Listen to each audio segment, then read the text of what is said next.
할렐루야. 오늘 이 금요일 이 저녁 이 자리에 오신 여러분 모두를 주의 이름으로 축복합니다. 하나님을 사랑하는 마음을 가지고 하나님을 찬양할 때 하나님께서 우리의 모든 기도 가운데 신실함으로 응답해 주실 줄로 믿습니다. 우리 간절히 찾는 자를 하나님께서 만나 주신다고 그랬어요. 우리의 마음 가운데 하나님에 대한 열망과 소망과 사모함도 없는 사람에게 하나님이 만나 주시는 게 아니에요. 우리의 마음 가운데 하나님을 사랑하는 마음이 있고 하나님을 간절히 찾는 마음이 있을 때 하나님께서 그를 만나주시고 그의 삶 속에 위대한 하나님의 능력을 보여주시는 겁니다. 오늘 저와 여러분 가운데 그런 사모함과 사랑함이 있기를 바랍니다. 제가 연이어서 계속해서 우리 도연이를 칭찬해 주려고 그러는데 오늘 도연이가요, 코피 났어? 코를 막고 지금 여기에 예배에 참여했어요. 우리 선생님 장서희 선생님이 그래요. 지난 수요일 날 우리 아동센터 아이들과 함께 강원 스키장을 다녀왔는데 피곤하게 저녁에 도착했는데도 불구하고 애들 다 가는 도연이가 안 가고 있더래요. 그래서 야, 도연아 집에 안 가니? 그랬더니 수요일 날 수요 예배 드려야 된다고 그러면서 안 가더라는 거예요. 선생님이 칭찬하더라고. 그래서 오늘 우리 모두에게 칭찬해주고 또 함께 그런 우리가 도전받고 함께 하길 바라는 마음으로 나눴습니다. 우리 도연이 하나님께서 축복해 주시고 함께 해줄 줄로 믿습니다. 도연이가 아멘 해야 돼. 그래요. 예, 감사합니다. 오늘 비가 계속 왔는데 내일은 눈으로 변할 것 같아요. 내일 추워진다고 하면서 눈으로 변한다고 이야기는 하는데 저는 눈보다 비가 좋아요. 눈 오면 눈 치워야 되니까 눈보다 비가 더 좋아요. 그래서 어느 분이 그러더라고요. 어떻게 겨울에 그럼 눈이 안 올 수 있냐? 아니요. 따뜻한 때 이렇게 영상일 때 비로 오고 그 다음에 추울 때만 안 오면 돼요. 추울 때만 안 오면. 그러면 이 땅에 이제 가뭄이나 이런 문제들도 그걸로 해결될 수 있으니까 그랬으면 좋겠어요. 자, 내일 눈이 오면 사명감을 가지고 여러분 눈 치우러 교회로 오시길 바랍니다.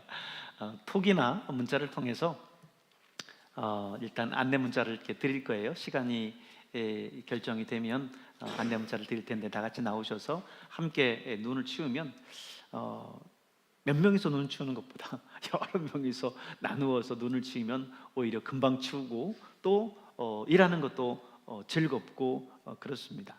그래서 여러분 함께 해 주시기를 바라겠습니다. 아울러 이 시간을 빌어서 기도의 제목을 여러분께 드릴 게 하나 있어요. 우리 김순현 집사님 남동생이 이제 중국에 계시는데 이제 한쪽 눈을 이렇게 실명하셨었어요. 근데 다른 한쪽 눈도 이제 잘 보이지 않아서 한국에 들어오셔서 병원도 다니면서 그 원인을 찾고 했는데 망막 뒤쪽에 혈관이 막혀서 그런 것 아닌가 이렇게 이야기하지만 안과에서도 그리고 신경외과에서도 원인을 이제 찾지 못하고 지금 앞을 이제 보지 못하고 계세요. 그래서 결국 다른 치료 방법들이 없어요.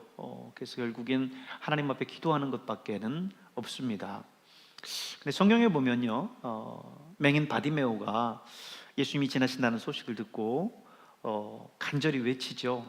다윗의 자손 예수여 나를 불쌍히 여겨 주시옵소서 하고 외치니까 이제 다른 사람들은 왜 이 많은 사람들 가운데 선생님을 괴롭게 하느냐 하면서 뭐라고 하지만 예수님은 그를 주목하셨어요.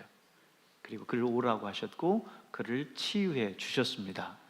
그렇습니다. 아까도 말씀을 드렸지만 간절히 찾는 자에게 주님은 만나 주십니다. 오늘 우리 특별히 기도할 때에 우리 김순현 집사님 우리 남동생 위해서 여러분 기도해 주시기를 바랍니다. 내일 이제 김순현 집사님 직접 남동생과 함께 중국에 이제 데려다주고 온대요. 하나님의 긍휼하심을 구할 수 있도록 여러분 기도해 주시고, 어렸을 적에 제 성당 천주교 다니면서 처음 이제 복음에 대한 내용들을 어렴풋하게 들었지만 그간의 신앙생활을 계속 못했다고 합니다. 그런데 이걸 계기로 해서 주님 만나고 신앙 되찾고 또 앞을 볼 수 있는 그런 치유의 은혜도 경험할 수 있도록 여러분 기도해 주시기를 바랍니다. 김경적 원사님 지난번에 소식 제가 전해드렸었죠. 오늘 이제 다른 데로 전이된 곳이 없는지 전신 CT 촬영을 했고 다음 주 월요일 날 이제 검진 결과를 보러 간다고 해요.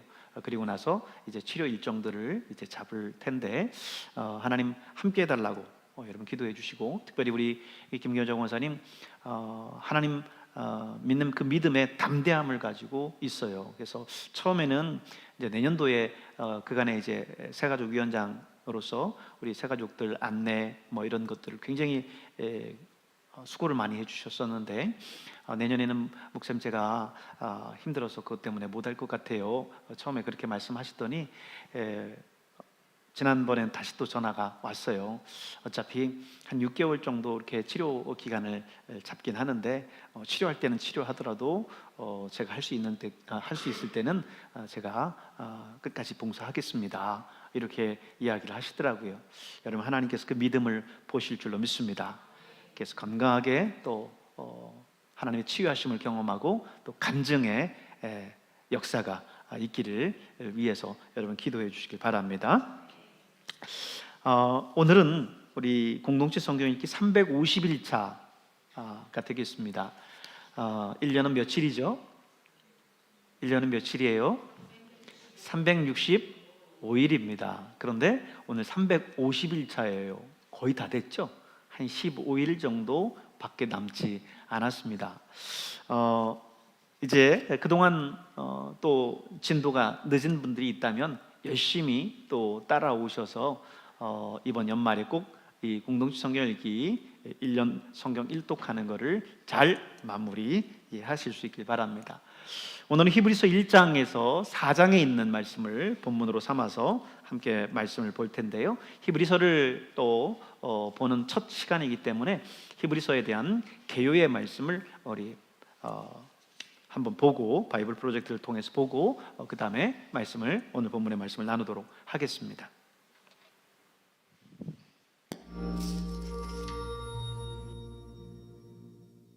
히브리서. 이 서신의 저자는 미상입니다.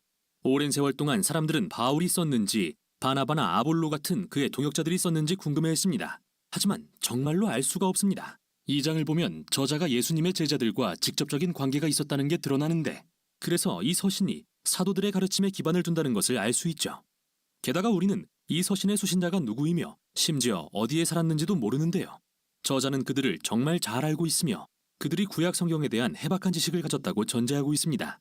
이는 특히 토라, 곧 모세오경의 줄거리에 대한 지식으로서 어떻게 아브라함의 가족이 이스라엘 민족이 되었고 모세가 어떻게 이집트 노예였던 그들을 이끌어내 시내산으로 데려와 율법을 받고 하나님과 언약의 관계를 맺었으며 성막을 짓고 제사장을 통해 하나님께 희생제사를 드렸는지, 그리고 어떻게 그들이 약속의 땅에 들어가기까지 광야에서 유리했는지 말이죠. 저자가 독자들이 당연히 이야기들을 자세히 다 알고 있기를 기대하는 것으로 보아 이 서신의 수신자는 틀림없이 유대인 그리스도인들이며 히브리서라는 이름도 바로 여기에서 유래했습니다. 우리는 또 10장에서 이 교회 공동체가 박해를 당하고 있었다는 단서를 발견합니다. 예수님을 믿는다는 이유로 심지어 투옥을 당하고 공동체의 일부는 예수님을 외면하고 신앙을 완전히 버리는 일도 일어났는데요. 바로 이 점이 이 서신의 기록 목적과 구조를 설명해 줍니다. 먼저 짧은 서두가 나온 다음 저자가 예수님을 이스라엘 역사의 핵심 인물 및 사건들과 비교하고 대조하는 4개의 단락으로 이어집니다. 예수님은 첫째로 천사들 및 율법과 비교되시고, 둘째로는 모세 및 약속의 땅, 셋째로는 제사장들 및 멜기세덱, 그리고 마지막으로 희생제사 및 언약과 비교되십니다. 저자가 이렇게 대조한 데는 2가지 주요한 목적이 있습니다.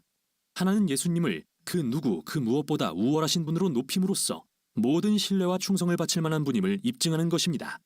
그러나 또 다른 목적은 독자들에게 박해에도 불구하고 예수님에 대한 믿음을 지키라고 도전하는 것입니다. 그래서 그는 단락마다 예수님을 저버리지 말라고 강하게 경고하죠. 그럼 이제부터 어떻게 전개되는지 들여다보죠. 서두는 첫 문장부터 예수님을 높이는 것으로 시작됩니다. 하나님께서 옛날에는 여러 가지 방법으로 우리 조상들에게 말씀하셨으나 이 마지막 날에는 아들을 통해 우리에게 말씀하셨습니다. 이로써 저자는 하나님께서 이스라엘에 당신을 계시하셨던 이전의 어떤 방법보다도 예수님이 뛰어나심을 말하고 있죠. 그러고 나서 그는 예수님이 하나님의 영광의 광채시며 하나님의 본체의 형상이시라는 놀라운 주장을 합니다. 이러한 비유는 예수님과 하나님의 신분을 최대한 가깝게 표현하기 위한 건데요. 하나님이 태양이시라면 예수님은 그 광채시고 하나님이 인장반지시라면 예수님은 밀랍에 찍힌 형상이십니다. 저자에게 예수님과 분리된 하나님이란 없습니다. 예수님은 육신을 입고 아들이 되신 하나님입니다. 그리고 이렇게 예수님을 높이는 관점은 서신의 나머지 부분에서 일관되게 지속되는데요. 첫 번째 단락에서 저자는 예수님을 천사들과 비교합니다. 그런데 웬 천사? 좀 의아할 수도 있는데요. 유대 전통에서는 신명기 33장 2절을 바탕으로 율법과 하나님의 말씀이 천사들에 의해 시내산에서 모세에게 전달됐다고 가르쳤습니다. 따라서 예수님이 천사들보다 뛰어나시다고 말함으로써 저자는 예수님과 그분이 전하신 복음이 그 전에 하나님의 말씀을 전했던 어떤 존재보다 우월하심을 주장한 것입니다. 그리고 첫 번째 경고는 바로 이 점에서 발생합니다. 이스라엘이 천사들이 전달해준 율법에 주의를 기울이라는 명령을 받았다면 우리는 하나님의 아들이 선포하신 말씀에 얼마나 더 주의를 기울여야겠습니까? 그뿐만 아닙니다. 천사들보다 높으신 예수님의 지위를 생각할 때 그분이 그 높은 지위를 포기하고 인간이 되어 고난받고 죽으셨다는 사실이 얼마나 놀랍습니까? 예수님을 통해 우리는 하나님의 가장 큰 영광과 엄청난 겸손을 봅니다. 그분은 인간의 비극적인 운명을 불쌍히 여겨 친히 인간이 되셨죠. 3장과 4장으로 넘어가서 저자는 예수님이 모세보다 뛰어나시다고 주장합니다. 모세가 광야에서 이스라엘 백성을 인도하고 성막을 지었던 지도자라면 예수님 역시 하나님의 백성의 지도자이십니다. 그러나 우리는 그분에게서 단순한 장막이 아닌 온 세상을 지으신 분을 봅니다. 이어서 저자는 이스라엘 민족이 광야에서 모세에게 반역했던 이야기를 다시 들려줍니다. 그들은 약속의 땅에 들어가 안식할 수 있는 하나님이 주신 기회를 잃었는데요. 바로 여기서 두 번째 경고입니다. 예수님이 모세보다 뛰어나시다면 우리가 그분에게 반역한 결과는 얼마나 더 크겠습니까? 우리 역시 하나님을 신뢰해야 하는 광야 같은 환경을 살고 있습니다. 소망이 하나님의 새 창조에 있기 때문이죠. 그러므로 우리는 광야에서 반역하여 하나님의 자비로운 제안을 놓쳤던 이스라엘처럼 되지 않아야 합니다. 5장부터 7장에서 이제 저자는 예수님을 아론의 자손인 이스라엘의 제사장들과 비교합니다. 그들의 역할은 하나님 앞에서 이스라엘 백성을 대표해 그들의 죄를 대속하고 덮기 위한 희생 제사를 드리는 일이었는데요. 그는 제사장들 역시 도덕적으로 흠이 있는 인간이라는 점을 지적합니다. 그래서 그들은 백성의 죄뿐만 아니라 자신들의 죄를 위해서도 끊임없이 제사를 드려야 했죠. 따라서 무언가가 더 필요했는데 그는 예수님이 바로 그 답이시라고 주장합니다. 예수님은 완전한 제사장이십니다. 그러나 아론의 자손이 아니라 고대 예루살렘의 신비로운 제사장 왕이었던 멜기세덱의 계통을 따르는 제사장이셨습니다. 그는 아브라함의 이야기들에 등장하는 인물이며 시편 110편에서도 다윗의 혈통에서 나실 메시아 왕이 멜기세덱의 계통을 따르는 영원한 제사장이라고 하는 걸 알 수 있죠. 곧 저자의 요지는 이것입니다. 예수님은 완전한 제사장 왕으로서 도덕적으로 흠이 없으시며 영원히 그분의 백성과 함께 하십니다. 이에 하나님과 인간 사이의 어떤 중재자보다도 뛰어난 분이신 것입니다. 따라서 이 단락의 경고는 이것입니다. 예수님을 거부하는 것은 하나님과 완전히 화목할 수 있는 최고이자 유일한 기회를 거부하는 것입니다. 그러니 그러지 마십시오. 이제 마지막 단락인 8장부터 10장으로 넘어갑니다. 저자는 예수님의 죽음이 어떻게 성전에 드려진 모든 동물의 희생제사보다 뛰어난 제사였는지 보여줍니다. 그 제물들은 계속해서 드려져야 했습니다. 매일 그리고 매년 돌아오는 대속죄일에 말이죠. 예수님은 그분의 생명을 단번에 완전히 내어주셨고 그것은 온 세상의 죄를 덮기에 충분했습니다. 이에 저자는 독자들에게 예수님으로부터 떠나가지 말라고 경고합니다. 그건 하나님의 자비로운 용서를 거절하는 것과 같습니다. 그런 일을 왜 하시겠습니까? 저자는 예수님의 제사는 영원하다고 말합니다. 그리고 그 희생은 예언서들에 기록된 것처럼 모든 죄를 사하는 새 언약의 기초가 됩니다. 지금까지 저자는 다양한 대조를 통해 예수님을 높였는데요. 마지막 단락에서는 예수님을 따르라는 큰 도전을 합니다. 자, 큰 그림을 떠올리세요. 예수님은 하나님의 말씀 자체시며 예수님은 새 창조에 대한 소망이십니다. 예수님은 영원한 제사장이며 완벽한 희생제물이십니다. 그러므로 이제 그들은 성경 이야기 곳곳에서 발견할 수 있는 믿음의 위대한 선진들을 따라야 합니다. 또 예수님에 대한 믿음을 지키고 어떤 환난과 핍박이 오더라도 하나님은 그분의 백성을 버리지 않으신다는 것을 믿어야 합니다. 그게 바로 저자가 여기 맨 끝에서 짤막한 권면의 말이라고 부르는 이 서신이 처음부터 끝까지 전하고자 하는 이야기입니다. 끝으로 히브리서를 읽는데 도움이 될 조언을 추가합니다. 저자는 구약 말씀을 아주 많이 인용하는데요. 그때마다 멈춰서 인용 구절을 찾아 원래의 문맥에서 읽어보세요. 가끔은 이해하기 어려울 수도 있지만 대개는 해보지 않았다면 알아채지 못했을 온갖 다양하고 멋진 연결고리를 발견할 것입니다. 꼭 해보시길 권합니다. 또한 이 경고의 말들이 여러분을 불편하게 할 거라는 사실을 알아야 합니다. 실은 그게 핵심인데요. 그 목적은 여러분을 두렵게 하는 게 아니라 예수님을 거부하는 게 어리석은 일임을 보여주려는 것이죠. 너무 좋으신 분이니까요. 결국 이 모든 경고는 이 서신의 더 큰 목적인 예수님은 하나님의 사랑과 자비의 궁극적인 계시이심을 보여주려는 것입니다. 이게 바로 히브리서가 전하는 내용입니다.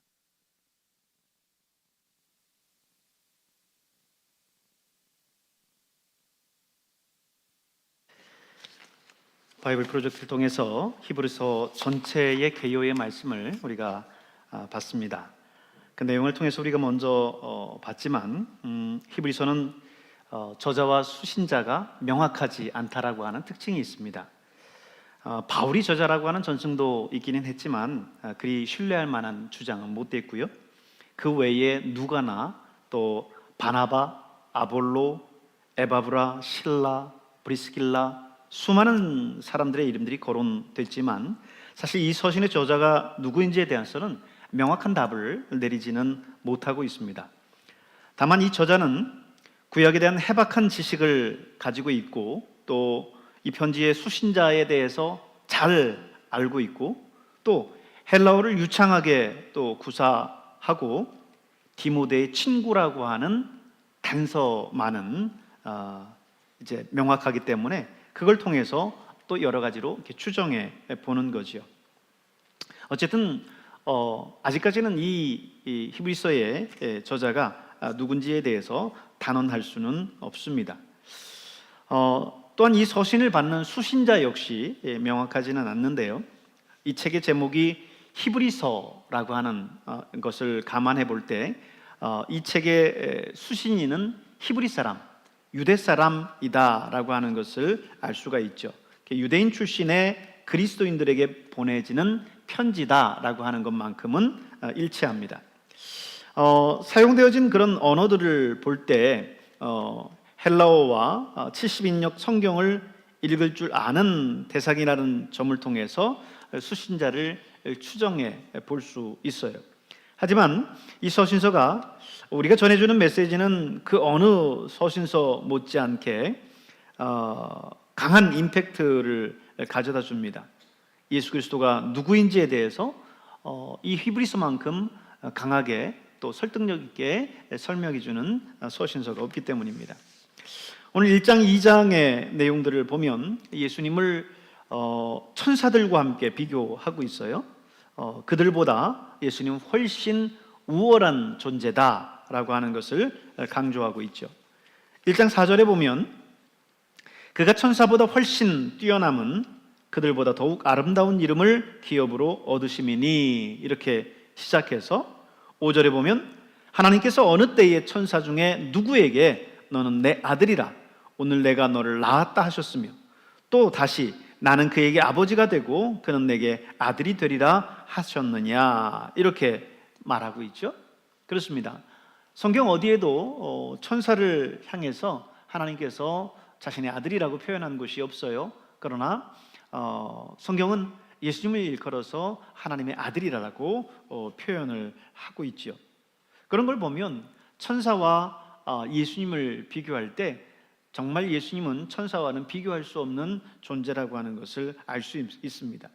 무엇보다 더 놀라운 표현이 3절에 있는데요. 3절에 보면 이는 하나님의 영광의 광채시요 그 본체의 형상이시라 그랬습니다. 영광의 광채요 본체의 형상이다. 이 본체라고 하는 게 뭐예요? 하나님 그분 자신이죠. 그분 자신의 모습이다라고 하는 거예요. 그렇다고 한다면 예수님은 곧 하나님이다라고 하는 거죠. 예수 그리스도께서 바로 이런 분인데 어떻게 한낱 피조물인 천사와 비교할 수 있겠습니까? 사실 유대인들에게 있어서 천사라고 하는 존재는요, 굉장히 고귀한 존재입니다. 앞서 바이블 프로젝트에서도 설명을 했는데, 유대인들은 천사를 통해서 모세에게 율법이 전해졌다라고 생각을 합니다. 그렇기 때문에 이 천사라고 하는 존재는 굉장히 높은, 그들에게 있어서는 고귀한 그런 존재죠. 그런데 오늘 예수님과는 이 천사는 비교할 수 없을 정도다라고 하는 거예요. 하나님이신 그분이 비교할 수 없는, 천사와도 비교할 수 없는 그분이 이 땅에 육신을 입고 우리를 구원하시기 위해서 오셨습니다. 그래서 하나님이신 그분이 인간의 육신을 입고 인간의 이 제한된 세상에 오신 거죠. 6절을 보면, 6절 7절을 보면, 그를 잠시 동안 천사보다 못하게 하시며 영광과 존귀로 관을 씌우시며 만물을 그 발 아래 복종하게 하셨느니라. 잠깐 동안 이 땅에 육신을 입고 오셔서 인간의 죄를 담당하고 십자가에 죽으심으로 그 구속의 사역을 완성하시기까지 잠깐 동안 이 땅에 육신을 입고 하나님께서 오셨다라고 하는 내용을 설명하고 있는 겁니다. 하지만 하나님은 그런 예수님을 죽음 가운데에서 부활하게 하시고 또 영광과 존귀로 관을 씌우셨어요. 그리고 만물을 그 발 아래 복종케 하셨습니다. 죽음의 권세가 오늘 예수님을 이길 수 없었던 거죠. 예수님은 그 사망 권세를 깨고 부활하셨고 당신이 창조주 하나님이심을 입증하셨습니다. 또 3장과 4장에서는 모세와 예수 그리스도를 비교합니다. 그래서 예수님께서 모세보다 훨씬 뛰어나다라고 하는 것을 강조하고 있어요. 우리 3절 4절을 보면, 그는 모세보다 더욱 영광을 받을 만한 것이 마치 집 지은 자가 그 집보다 더욱 존귀함 같으니라. 집마다 지은 이가 있으니 만물을 지으신 이는 하나님이시라. 이렇게 말씀했습니다. 5절 6절을 보면, 모세는 하나님의 집을 섬길 종이었다라고 한다면 예수님은 하나님의 집을 맡을 아들이라는 것입니다. 유대인들에게 있어서 이 모세라고 하는 존재도 참 대단한 존재예요. 모세는 선지자 중에 선지자죠. 또 이스라엘의 민족의 최고 지도자입니다. 하나님으로부터 율법을 받았고 애굽에서 종살이하던 이스라엘 민족을 출애굽 시켰습니다. 그리고 가나안까지 광야 40년을 이끌었었던 이스라엘의 영도자예요. 하지만 히브리서는 그 모세보다 예수님이 뛰어나다라고 하는 그 사실을 단 한마디로 확정 짓습니다. 뭐예요? 모세는 종이요, 예수님은 아들이다라고 하는 겁니다. 여러분, 오늘 우리 역시 하나님의 아들이심을, 하나님의 딸이심을 기억하십니까? 하나님의 자녀라고 하는 거예요. 영접하는 자, 곧 그 이름을 믿는 자들에게는 하나님의 자녀가 되는 권세를 주셨다 말씀하셨습니다. 그렇기 때문에 오늘 우리는 맏아들이신 예수 그리스도의 그 뒤를 이어서 하나님의 자녀가 되었어요. 그렇기 때문에 오늘 여러분, 우리를 하나님의 자녀 삼아 주신 그 하나님의 놀라운 은혜와 사랑을 기억하실 수 있길 바랍니다. 히브리서는 3장 4장에서 모세보다, 유대인들이 그렇게 위대하고 뛰어나다라고 생각하는 그 모세보다 우리 예수님이 더 존귀하고 우월한 존재라고 하는 사실을 말씀하고 있어요. 자, 오늘 히브리서 1장에서 4장에 있는 이 말씀을 오늘 공동체 성경 읽기 말씀을 통해서 구체적으로 읽도록 하겠습니다. 히브리서 제1장. 옛적의 선지자들을 통하여 여러 부분과 여러 모양으로 우리 조상들에게 말씀하신 하나님이 이 모든 날 마지막에는 아들을 통하여 우리에게 말씀하셨으니 이 아들을 만유의 상속자로 세우시고 또 그로 말미암아 모든 세계를 지으셨느니라. 이는 하나님의 영광의 광채시요 그 본체의 형상이시라. 그의 능력의 말씀으로 만물을 붙드시며 죄를 정결하게 하는 일을 하시고 높은 곳에 계신 지극히 크신 이의 우편에 앉으셨느니라. 그가 천사보다 훨씬 뛰어남은 그들보다 더욱 아름다운 이름을 기업으로 얻으심이니 하나님께서 어느 때 천사 중 누구에게 너는 내 아들이라. 오늘 내가 너를 낳았다. 하셨으며 또다시 나는 그에게 아버지가 되고 그는 내게 아들이 되리라. 하셨느냐. 또 그가 맏아들을 이끌어 세상에 다시 들어오게 하실 때 하나님의 모든 천사들은 그에게 경배할지어다. 말씀하시며 또 천사들에 관하여는 그는 그의 천사들을 바람으로 그의 사역자들을 불꽃으로 삼으시느니라. 하셨으되 아들에 관하여는 하나님이여, 주의 보좌는 영영하며 주의 나라의 규는 공평한 규이니이다. 주께서 의를 사랑하시고 불법을 미워하셨으니 그러므로 하나님 곧 주의 하나님이 즐거움의 기름을 주께 부어 주를 동료들보다 뛰어나게 하셨도다. 하였고 또 주여, 태초에 주께서 땅에 기초를 두셨으며 하늘도 주의 손으로 지으신 바라. 그것들은 멸망할 것이나 오직 주는 영존할 것이요, 그것들은 다 옷과 같이 낡아지리니 의복처럼 갈아입을 것이요, 그것들은 옷과 같이 변할 것이나 주는 여전하여 연대가 다함이 없으리라. 하였으나 어느 때 천사 중 누구에게 내가 내 원수로 내 발등상에 되게 하기까지 너는 내 우편에 앉아 있으라. 하셨느냐. 모든 천사들은 섬기는 영으로서 구원받을 상속자들을 위하여 섬기라고 보내심이 아니냐. 제2장. 그러므로 우리는 들은 것에 더욱 유념함으로 우리가 흘러 떠내려가지 않도록 함이 마땅하니라. 천사들을 통하여 하신 말씀이 견고하게 되어 모든 범죄함과 순종하지 아니함이 공정한 보응을 받았거든 우리가 이같이 큰 구원을 등한히 여기면 어찌 그 보응을 피하리요. 이 구원은 처음에 주로 말씀하신 바요 들은 자들이 우리에게 확증한 바니 하나님도 표적들과 기사들과 여러 가지 능력과 및 자기의 뜻을 따라 성령이 나누어 주신 것으로서 그들과 함께 증언하셨느니라. 하나님이 우리가 말하는 바 장차 올 세상을 천사들에게 복종하게 하심이 아니니라. 그러나 누구인가가 어디에서 증언하여 이르되 사람이 무엇이기에 주께서 그를 생각하시며 인자가 무엇이기에 주께서 그를 돌보시나이까. 그를 잠시 동안 천사보다 못하게 하시며 영광과 존귀로 관을 씌우시며 만물을 그 발 아래에 복종하게 하셨느니라. 하였으니 만물로 그에게 복종하게 하셨은즉 복종하지 않은 것이 하나도 없어야 하겠으나 지금 우리가 만물이 아직 그에게 복종하고 있는 것을 보지 못하고 오직 우리가 천사들보다 잠시 동안 못하게 하심을 입은 자 곧 죽음의 고난 받으심으로 말미암아 영광과 존귀로 관을 쓰신 예수를 보니 이를 행하심은 하나님의 은혜로 말미암아 모든 사람을 위하여 죽음을 맛보려 하심이라.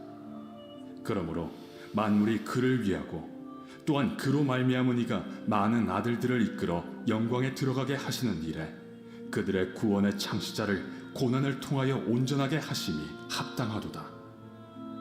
거룩하게 하시는 이와 거룩하게 함을 입은 자들이 다 한 근원에서 난지라. 그러므로 형제라 부르시기를 부끄러워하지 아니하시고 이르시되 내가 주의 이름을 내 형제들에게 선포하고 내가 주를 교회 중에서 찬송하리라. 하셨으며 또다시 내가 그를 의지하리라. 하시고 또다시 볼지어다 나와 및 하나님께서 내게 주신 자녀라. 하셨으니 자녀들은 혈과 육에 속하였음에 그도 또한 같은 모양으로 혈과 육을 함께 지니심은 죽음을 통하여 죽음의 세력을 잡은 자 곧 마귀를 멸하시며 또 죽기를 무서워함으로 한평생 매여 종로로 타는 모든 자들을 놓아주려 하심이니 이는 확실히 천사들을 붙들어 주려 하심이 아니요 오직 아브라함의 자손을 붙들어 주려 하심이라. 그러므로 그가 범사의 형제들과 같이 되심이 마땅하도다. 이는 하나님의 여 백성의 죄를 속량하려 하심이라. 그가 시험을 받아 고난을 당하셨은즉 시험 받는 자들을 능히 도우실 수 있느니라.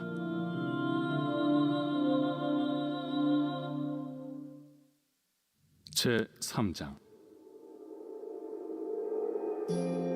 그러므로 함께 하늘의 부르심을 받은 거룩한 형제들아, 우리가 믿는 도리의 사도이시며 대제사장이신 예수를 깊이 생각하라. 그는 자기를 세우신 이에게 신실하시기를 모세가 하나님의 온 집에서 한 것과 같이 하셨으니, 그는 모세보다 더욱 영광을 받을 만한 것이 마치 집 지은 자가 그 집보다 더욱 존귀함 같으니라. 집마다 지은 이가 있으니 만물을 지으신 이는 하나님이시라. 또한 모세는 장래에 말할 것을 증언하기 위하여 하나님의 온 집에서 종으로서 신실하였고, 그리스도는 하나님의 집을 맡은 아들로서 그와 같이 하셨으니, 우리가 소망의 확신과 자랑을 끝까지 굳게 잡고 있으면 우리는 그의 집이라. 그러므로 성령이 이르신 바와 같이 오늘 너희가 그의 음성을 듣거든 광야에서 시험하던 날에 거역하던 것 같이 너희 마음을 완고하게 하지 말라. 거기서 너희 열조가 나를 시험하여 증언하고 40년 동안 나의 행사를 보았느니라. 그러므로 내가 이 세대에게 노하여 이르기를 그들이 항상 마음이 미혹되어 내 길을 알지 못하는도다 하였고, 내가 노하여 맹세한 바와 같이 그들은 내 안식에 들어오지 못하리라 하였느니라. 형제들아, 너희는 삼가 혹 너희 중에 누가 믿지 아니하는 악한 마음을 품고 살아계신 하나님에게서 떨어질까 조심할 것이요, 오직 오늘이라 일컫는 동안에 매일 피차 권면하여 너희 중에 누구든지 죄의 유혹으로 완고하게 되지 않도록 하라. 우리가 시작할 때 확신한 것을 끝까지 견고히 잡고 있으면 그리스도와 함께 참여한 자가 되리라. 성경에 일렀으되 오늘 너희가 그의 음성을 듣거든 경노하시게 하던 것 같이 너희 마음을 완고하게 하지 말라 하였으니, 듣고 경노하시게 하던 자가 누구냐? 모세를 따라 애굽에서 나온 모든 사람이 아니냐? 또 하나님이 40년 동안 누구에게 노하셨느냐? 그들의 시체가 광야에 엎드러진 범죄한 자들에게가 아니냐? 또 하나님이 누구에게 맹세하사 그의 안식에 들어오지 못하리라 하셨느냐? 곧 순종하지 아니하던 자들에게가 아니냐? 이로보건대 그들이 믿지 아니하므로 능히 들어가지 못한 것이라. 제 4장. 그러므로 우리는 두려워할지니 그의 안식에 들어갈 약속이 남아 있을지라도 너희 중에는 혹 이르지 못할 자가 있을까 함이라. 그들과 같이 우리도 복음 전함을 받은 자이나 들은 바 그 말씀이 그들에게 유익하지 못한 것은 듣는 자가 믿음과 결부시키지 아니함이라. 이미 믿는 우리들은 저 안식에 들어가는도다. 그가 말씀하신 바와 같으니 내가 노하여 맹세한 바와 같이 그들이 내 안식에 들어오지 못하리라 하셨다. 하였으나 세상을 창조할 때부터 그 일이 이루어졌느니라. 제7일에 관하여는 어딘가에 이렇게 일렀으되 하나님은 제7일에 그의 모든 일을 쉬셨다 하였으며, 또다시 거기에 그들이 내 안식에 들어오지 못하리라 하였으니, 그러면 거기에 들어갈 자들이 남아있거니와 복음 전함을 먼저 받은 자들은 순종하지 아니함으로 말미암아 들어가지 못하였으므로 오랜 후에 다윗의 글에 다시 어느 날을 정하여 오늘이라고 미리 이같이 일렀으되 오늘 너희가 그의 음성을 듣거든 너의 마음을 완고하게 하지 말라 하였나니, 만일 여호수아가 그들에게 안식을 주었더라면 그 후에 다른 날을 말씀하지 아니하셨으리라. 그런즉 안식할 때가 하나님의 백성에게 남아있도다. 이미 그의 안식에 들어간 자는 하나님이 자기의 일을 쉬심과 같이 그도 자기의 일을 쉬느니라. 그러므로 우리가 저 안식에 들어가기를 힘쓸지니 이는 누구든지 저 순종하지 아니하는 본에 빠지지 않게 하려 함이라. 하나님의 말씀은 살아있고 활력이 있어 좌우에 날선 어떤 검보다도 예리하여 혼과 영과 및 관절과 골수를 찔러 쪼개기까지 하며 또 마음의 생각과 뜻을 판단하나니 지으신 것이 하나도 그 앞에 나타나지 않음이 없고 우리의 결산을 받으실 이의 눈앞에 만물이 벌거벗은 것 같이 드러나느니라. 그러므로 우리에게 큰 대제사장이 계시니 승천하시니 곧 하나님의 아들 예수시라. 우리가 믿는 도리를 굳게 잡을지어다. 우리에게 있는 대제사장은 우리의 연약함을 동정하지 못하시리가 아니요 모든 일에 우리와 똑같이 시험을 받으시니로되 죄는 없으시니라. 그러므로 우리는 긍휼하심을 받고 때를 따라 돕는 은혜를 얻기 위하여 은혜의 보좌 앞에 담대히 나아갈 것이니라.